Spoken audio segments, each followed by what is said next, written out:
ஈரானுக்கு அருகில் இருக்கக்கூடிய அண்டை நாடுகள் மீது கடுமையான தாக்குதலை தொடுப்பதென்று ஞாயிற்றுக்கிழமை நள்ளிரவில் அதியுச்ச பீடம் முடிவெடுத்திருப்பதாக ஈரானை மேற்கோள் காட்டி ஈரானில் இருக்கக்கூடிய அரச ஊடகம் ஒன்று உறுதிப்படுத்தி இருக்கின்றது. ஈரானை பொறுத்தவரையில் அவர்களுடைய அதியுச்ச பீடம் தாக்குதல் நடத்துவதென்றே முடிவெடுத்துவிட்டது. சமாதான பேச்சுக்கு இடமில்லை என்றே அவர்கள் முடிவு செய்து விட்டார்கள். ஆனால் இது ஒரு பெரும் இரத்த களரியில் முடிய போகிறது.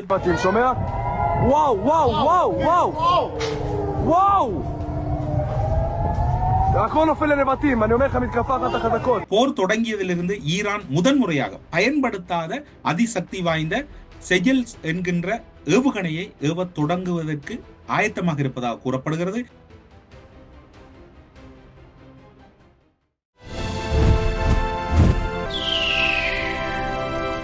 லங்காஸ்ரீயின் கழுகு பார்வை நிகழ்ச்சியூடாக உங்களை சந்திப்பதில் மகிழ்ச்சி.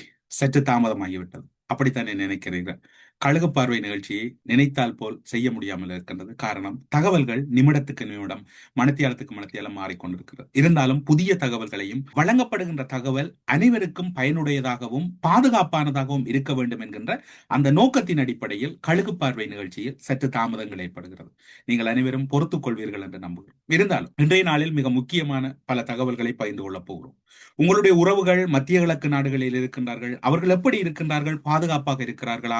அல்லது அவர்கள் எங்களோடு வெகு விரைவில், அதாவது உறவுகளோடு இணைந்து கொள்ளக்கூடிய காலம் தாமதிக்கின்றதெல்லாம் மக்களை பொறுத்தவரையில் ஒரு பதட்டமாக இருக்கிறது. ஆனால் அனைவரும் பாதுகாப்பாக இருக்கிறார்கள். அங்கு இருக்கக்கூடிய சில முக்கிய நிலைகள் மீதுதான் ஈரானின் தாக்குதல்கள் இருக்கிறதை ஒழிய மக்கள் குடியிருப்புகள் மீதோ அல்லது மக்கள் மீதோ எந்த ஒரு பாதிப்புகளும் இல்லை. துபாயை நோக்கி ஈரான் தொடர்ச்சியாக பல ட்ரோன் தாக்குதல்களை நடத்தியிருந்தது. அந்த ட்ரோன் தாக்குதல் என்பது அமெரிக்காவினுடைய வான் பாதுகாப்பு சாதனங்களையும் தாண்டி துபாய் விமான நிலையத்தினுடைய பகுதிகளில் விழுந்து வெடித்திருப்பதாக கூறப்படுகிறது.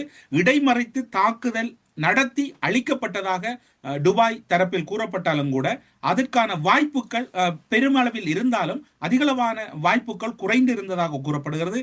இதனால் துபாய் விமான நிலையம் என்பது முழுமையாக வெறிச்சோடி காணப்படுகின்றது. வெடிச்சத்தங்கள் கேட்டுக்கொண்டிருக்கின்றன. தாக்குதலின் வீரியம் என்பது அதிக அளவில் இருக்கின்றது. இதில் தாக்குதல் என்கின்ற செய்தியை நீங்கள் எல்லோரும் அறிந்திருப்பீர்கள். கழுகாரிடம் கிடைத்திருக்கக்கூடிய செய்தி என்னவென்று சொன்னால், ஈரான் தரப்பில் ஏவப்படுகின்ற ஏவுகணை என்பது அமெரிக்காவால் துபாய் அரசுக்கு வழங்கப்பட்ட வான்காப்பு சாதனங்களில் சிக்கிக்கொள்ளாத வகையில் அந்த தாக்குதல்கள் தீவிரப்பட்டிருப்பதாக கூறப்படுகிறது. இந்த ட்ரோன் தாக்குதலோடு ஏவுகணை தாக்குதலும் நடத்தப்படுவதாக கூறப்படுகிறது. இங்குதான் இருக்கக்கூடிய சந்தேகம் என்னவென்று சொன்னால், அமெரிக்க வான் பாதுகாப்பு சாதனங்களை ஏமாற்றிவிட்டு இந்த தாக்குதல் இடம்பெறுகிறது என்றால் ஈரானுடைய தொழில்நுட்ப வளர்ச்சியா அல்லது ஈரானோடு இருக்கக்கூடிய பங்காளி நாடுகள் வழங்கிக் கொள்ளக்கூடிய பாதுகாப்பு ஒத்துழைப்பா என்பதுதான் இங்கு இருக்கக்கூடிய பல சந்தேகமாக இருக்கின்றது. தொடர்ச்சியாக வெடிச்சத்தங்கள் கேட்டுக்கொண்டிருக்கின்றன. துபாய் விமான தளத்தின் மீது தாக்குதல் நடத்தவில்லை என்பதை ஈரான் தரப்பு கூறுகின்றது. அந்த வகையில் தான் அங்கும் கூறப்படுகிறது. பாதுகாப்பு நடவடிக்கைகளுக்கு பொறுப்பானவர்கள் கூறுகிறார்கள், துபாய் விமான நிலையத்துக்கு அருகில் தான் இந்த தாக்குதல் நடத்தப்பட்டதாகவும் அங்கு உறுதிப்படுத்தப்படுகிறது. இன்னுமாக மத்திய கிழக்கு போர் 16வது நாளாக இப்போது தொடர்ந்து கொண்டிருக்கின்றது.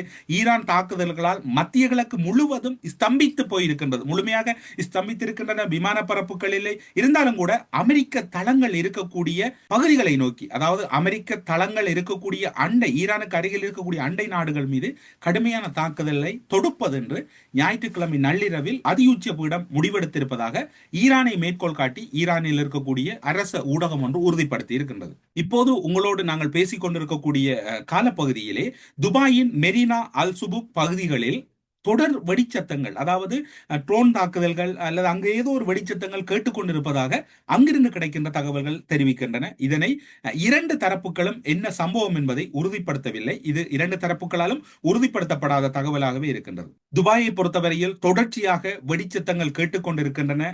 அதற்கு காரணம் என்ன என்று தேடி பார்க்கின்ற போது ஈரான் தரப்பிலே ஒரு விடயம் உறுதிப்படுத்தப்பட்டது. அமெரிக்க தளங்களை நீங்கள் வழங்குவதை நிறுத்துங்கள். அமெரிக்க தளங்கள் நீங்கள் வழங்குவதால் தான் அங்கிருந்து இங்கு தாக்குதல் இடம்பெறுகிறது. எனவே இது தொடர்பில் மத்திய கிழக்கு நாடுகள் ஒரு முடிவெடுக்க வேண்டும் என்று கூறப்பட்டது. அது அசாத்தியமான ஒரு விடயமாகத்தான் இருக்கின்றது. ஈரானுடைய கோரிக்கை அவர்கள் தரப்பில் நியாயமாக இருந்தாலும் மத்திய கிழக்கை பொறுத்தவரை அவை அசாத்தியமாக இருக்கின்றது. ஈரானின் 90% எண்ணெய் வர்த்தகத்தை கையாளும் முக்கியமான கார்க் தீவை இலக்கு வைத்து அமெரிக்கா கிட்டத்தட்ட துவம்சம் செய்துவிட்டது. கார்க் தீவு அழிக்கப்பட்டு விட்டதாக அமெரிக்கா கூறுகின்றது. இருந்தாலும் கூட ஒரு பகுதி அளவில் அந்த ஒரு சில பகுதிகள் இருக்கின்றன, அவற்றையும் நாங்கள் அழித்து விடுவோம் என்று அமெரிக்கா கூறுகின்றது. அதன் பின்னர் தான் மத்திய கிழக்கில் யுத்தம் ஒரு இலக்கை நோக்கி கடந்து தீவிரமடைந்திருப்பதாக கூறப்படுது. கார்த்தீவு மீது தாக்குதல் நடத்தியதை அமெரிக்கா உத்தியோகபூர்வமாக அறிவிக்கிறது. இருப்பினும் அங்குள்ள ராணுவ இலக்குகளை மட்டுமே அளித்ததாக, எரிசக்தி வசதிகளை விட்டுவிட்டோம் என்று அமெரிக்கா கூறுகிறது. ஆனால் கார்த்தீவை பொறுத்தவரையில் அங்கு ராணுவ தளங்கள் என்பதை கடந்து அங்கு அதிகளவான எரிசக்தி வளங்கள் நிறைந்த பகுதியாகத்தான் இருக்கின்றது. கார்த்தீவு தான் 90% எரிசக்திகளை, எண்ணெய் விநியோகத்தை ஈரானை பொறுத்தவரையில் வெளியில் வழங்கக்கூடிய ஒரு மிக பிரதானமான ஒரு ஈரானினுடைய இதய பகுதியாக அது இருக்கின்றது. துபாய் மீது ஏன் இந்த தாக்குதலை தீவிரப்படுத்த வேண்டும்? துபாய் மீது தாக்குதல் நடத்தப்படுவதன் பின்னணி என்று தேடி பார்க்கின்ற போது, துபாயில் அமெரிக்க ராணுவத்தின் கேந்திர முக்கியத்துவம் வாய்ந்த தளம் இருக்கின்றது. இது மத்திய கிழக்கில் அமெரிக்காவின் மிக மிக முக்கியமான ஒரு ராணுவ தளமாக பார்க்கப்படுகிறது. துபாயில் அமெரிக்க ராணுவ தளம் என்பது மத்திய கிழக்கில் இருக்கக்கூடிய ஒரு மிக சிறப்பு வாய்ந்த பகுதியாக பார்க்கப்படுகிறது. துபாயில் உள்ள ஜெபல் அலி துறைமுகம் என்பது அமெரிக்க கடற்படையின் மிக பிரதானமான அனைத்து வசதிகளுடைய ராணுவ கட்டமைப்புக்குரிய விமானப்படையும் பயன்படுத்தக்கூடிய ஒரு பெரும் இடமாக பார்க்கப்படுவதோடு மத்திய கிழக்கு பகுதிக்கான ஒரு கேந்திர முக்கியத்துவம் வாய்ந்த இடமாகவும் இது இருக்கின்றது. அது மட்டுமல்லாது இந்த தளம் மத்திய கிழக்கு முழுவதும் வான் கண்காணிப்பு மற்றும் பாதுகாப்பு பணிகளுக்கு பயன்படுத்தப்படுகிறது. மத்திய கிழக்கு நாடுகளை கண்காணிக்கின்ற பொறுப்பு துபாயில் இருக்கக்கூடிய ஜெபல் அலி துறைமுகத்துக்கு தான் வழங்கப்பட்டிருக்கிறது. அதனோடு ஈரான் அமெரிக்க பதட்டத்தின் காரணமாக இப்போது வெளிப்படுவது ட்ரோன் மற்றும் ஏவுகணை தாக்குதலை நடத்தியதாக கூறப்பட்டுக் கொண்டிருக்கிறது. இந்த தளத்தின் மீது தாக்குதல்கள் நடத்தப்பட்டிருக்கின்றன. இந்த தாக்குதலின் நோக்கம், அதாவது குறித்த துறைமுக பகுதியை தொடர் இலக்கு வைப்பதற்கு காரணம் அந்த தாக்குதல் ட்ரோன் மற்றும் ஏவுகணை தாக்குதல்களால் அதிகளவான அங்கிருந்த படையினர், கடற்படைக்கு சொந்தமான பலர் காயப்பட்டிருப்பதாக கூறப்படுகிறது. உயிரிழப்புகள் பற்றி கூறப்படும். ஆனாலும் அதனையும் தாண்டி அந்த படைத்தளத்திலிருந்து ஈரானுக்கு தொடர் சவால் வருவதனால் ஈரான் துபாய் அரசிடம் தொடர்ச்சியாக வேண்டிக் கொண்டது, இதனை நீங்கள் நிறுத்துங்கள் அல்ல இந்த விவகாரத்தை அமெரிக்காவை கைவிட சொல்லுங்கன்னா அது அசாத்தியமான ஒரு கோரிக்கை. ஆனாலும் துபாய் அரசாலும் அதனை சாதிக்க முடியாது அமெரிக்காவிடம் கூறுவது. அதனுடைய விளைவுதான் இப்போது துபாய் விமான நிலையம் மீதான கடுமையான தாக்குதல் இடம்பெற்றிருக்கின்றது. இந்த நிலைமை கைமறி செல்லுமாக இருந்தால் ஈரானை பொறுத்தவரையில் அவர்களுடைய அதியுச்ச பீடம் தாக்குதல் நடத்துவதென்றே முடிவெடுத்து விட்டது. சமாதான பேச்சுக்கு இடமில்லை என்றே அவர்கள் முடிவு செய்து விட்டார்கள்.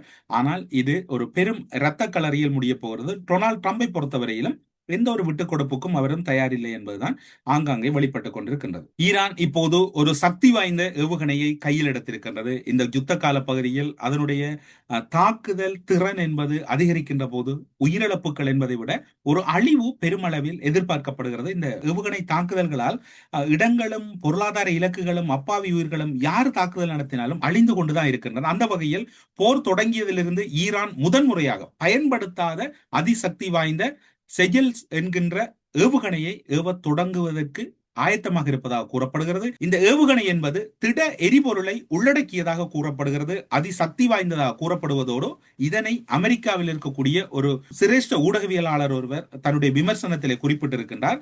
இது இடைமறித்து தாக்குவது அல்லது அமெரிக்காவின் வான்காப்பு சாதனங்களில் சிக்குவது என்பது கூட மிகவும் அரிதாகத்தான் இருக்க போகிறது. இதனுடைய ஆபத்துக்கள் அதிக அளவில் இருக்க போகின்றன. இந்த ஆபத்துக்கள் எந்த அளவில் மக்களுக்கு ஆபத்து என்பதை விட ஒரு உயிர் கொல்லியாக கூட இது இருப்பதற்கு வாய்ப்பு இருக்கின்றது. திட எரிபொருட்களை கொண்டுதான் இந்த ஏவுகணை பயன்படுத்தப்பட போகிறது. இந்த போர் பதட்டம் குறைந்த பாடில்லை. போரின் தன்மை மாறிக்கொண்டிருக்கிறது. அதனுடைய தனிவு வரும் என்று எதிர்பார்க்கப்படுகிறது. சில வேளை பலரும் கூறுகிறார்கள் அணு ஆயுதத்தை பயன்படுத்தி விடுவார்களோ அமெரிக்கா என்றெல்லாம் கூறப்படுகிறது. யார் பயன்படுத்தினால் என்ன, அதனால் வரப்போகிற இழப்புகளுக்கு இந்த உலகம் யாரிடமும் பதில் சொல்ல முடியாத ஒரு பேரவலத்தில் இருக்கின்றது. முடிந்தால் மனித கைகளை கடந்து விட்டது, மனித கரங்களுக்கு அப்பாற்பட்டதாகிவிட்டது இப்போது இருக்கக்கூடிய யுத்தம். இது ஒரு வகையில் மனிதனை மிஞ்சிய இயற்கையும் இறைவனும் நினைத்தால் இந்த யுத்தத்தை நிறுத்த முடியும். போர் தொடங்கியதிலிருந்து ஈரான் 11 மில்லியன் பீப்பாய்களுக்கும் அதிகமான எண்ணெயை ஹர்முஸ் ஜலசந்தி வழியாக அனுப்பியதாக கூறப்படுகிறது. அனைத்தும் சீனாவுக்கு அனுப்பப்பட்டிருக்கின்றன. 11 மில்லியன் பீப்பாய்கள் எண்ணெய்கள். இந்த விடயத்திலே சீனா தன்னுடைய வியாபாரத்திலே நிதானமாக இருக்கிறது. ஹர்முஸ் ஜலசந்தியை பயன்படுத்தலாம் என்றும் அமெரிக்கா தவிர்ந்த ஏனைய நாடுகள் பயன்படுத்தலாம் என்றும் இப்போது ஈரான் அறிவிப்பு வெளியிட்டிருக்கின்றது. இந்த தாக்குதல் திறன் என்பது ஈரானினுடைய தாக்குதல் அல்லது 16வது நாட்களை கடக்கின்றது அல்லது இன்னும் 2 வாரங்கள் கடந்தால் கூட ஈரானினுடைய தாக்குதல் வீரியம் குறையும் என்று எதிர்பார்த்தால் அது குறைந்த பாடில்லை. எனவே துபாய் இனி வரப்போகின்ற நாட்கள் எல்லோரும் கூறுகிறார்கள், அல்லது பொறியியல் ஆய்வாளர்கள் கூறுகின்றார்கள், இனி விமான நிலையங்களின் மீது நேரடியான ஒரு தாக்குதலை கூட ஈரான் நடத்தினால் கூட அதற்கு ஆச்சரியப்படுவதற்கில்லை. அந்த தாக்குதல் ஈரானின் பேரில் யார் நடத்தினாலும் ஆச்சரியப்படுவதற்கில்லை. ஆனால் ஒரு கட்டத்தை கடந்து விட்டது. இனி யாரின் கைகளிலும் இல்லை. ஒரு பொது முடக்கத்தை நோக்கி உலகம் இயல்பாகவே சென்று விட்டது.